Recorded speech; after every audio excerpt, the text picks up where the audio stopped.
एक जंगल में एक कौवा और कौवी रहती थी।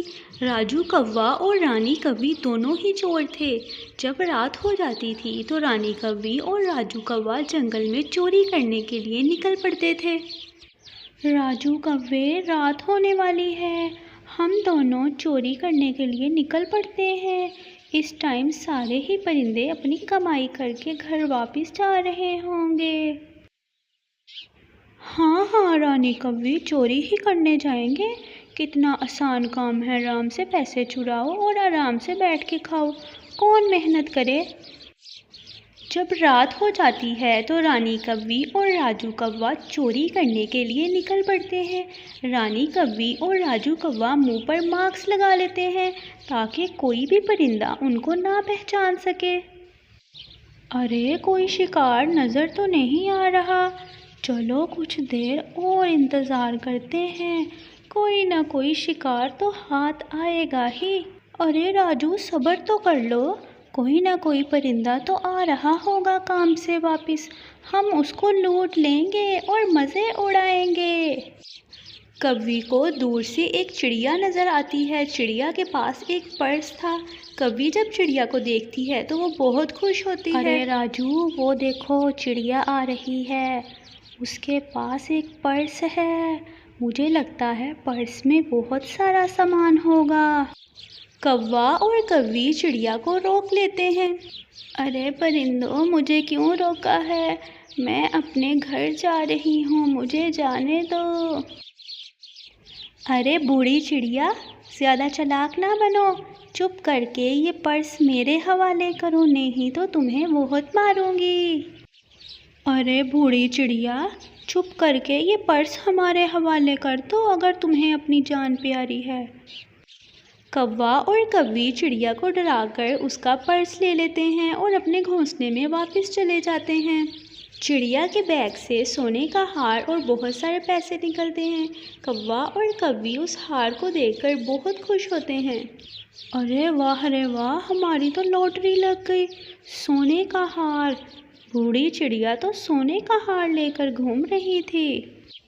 पापा पापा, मुझे भी कुछ पैसे दो, मैंने भी सुबह बहुत सारी चीज़ें खानी हैं। हाँ हाँ छुटकू बेटा, जितने मर्जी पैसे लो और मौजें करो।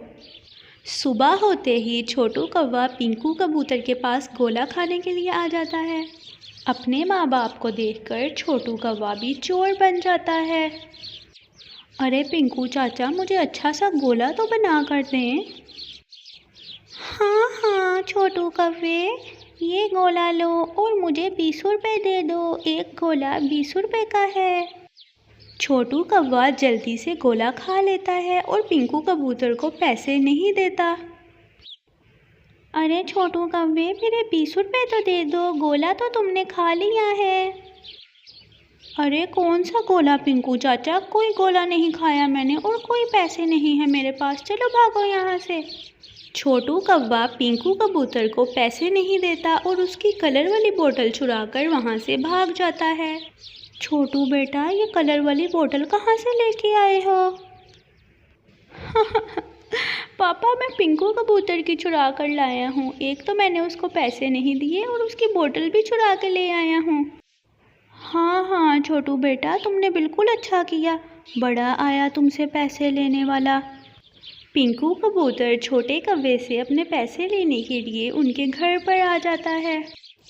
इन कौवों से मैं अपने पैसे लेकर ही जाऊंगा आज। पिंकू कबूतर कौवे के घर का दरवाज़ा खटखटाता है। रानी कौवी और राजू कौवा बाहर आते हैं।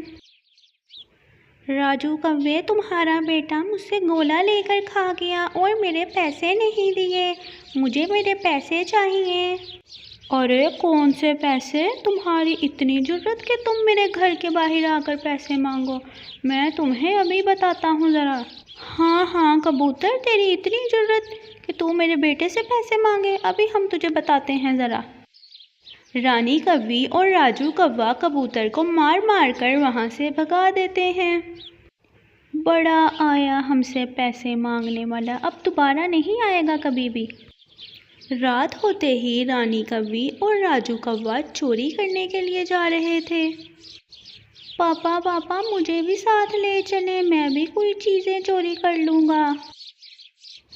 नहीं नहीं छोटू बेटे, हम कौन सा चोर हैं, हम तो नहीं करते चोरी।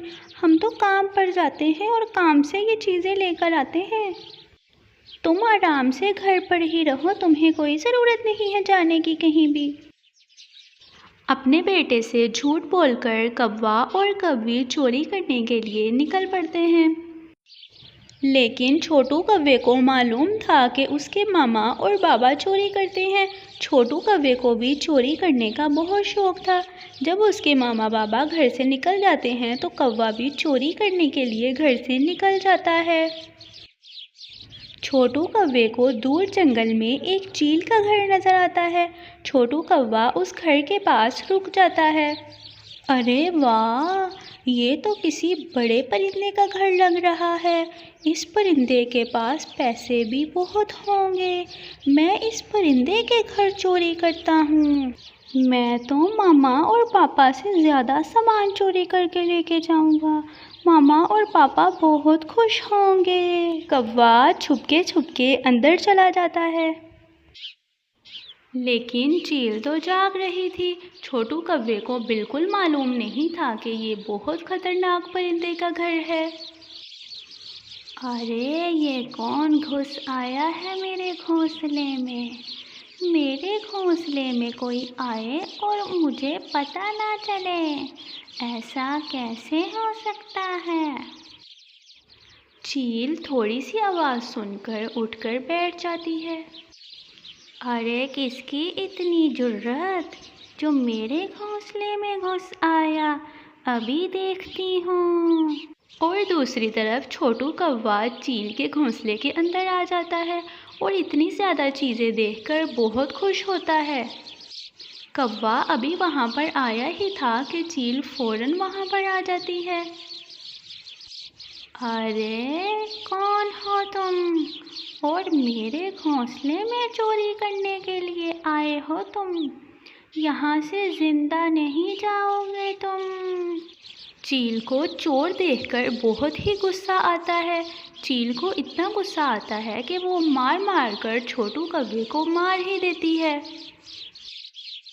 बड़ा आया मेरे घर चोरी करने, अब इसके माँ बाप को दिखाऊंगी कि चोरी करने की क्या सज़ा होती है।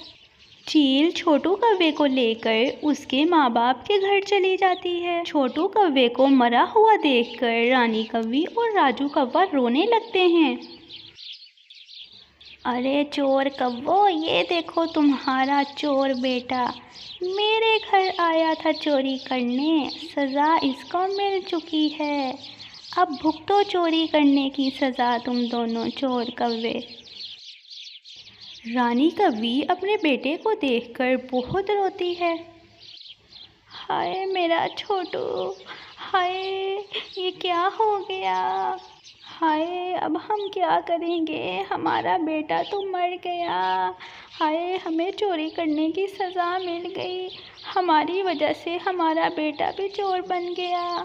इसी तरह रानी कौवी और राजू कौवे को चोरी करने की बहुत बड़ी सज़ा मिलती है। अपने माँ बाप को चोरी करता देख छोटू कौवा भी चोर बन चुका था और रानी कौवी और राजू कौवे को चोरी करने की बहुत बड़ी सज़ा मिलती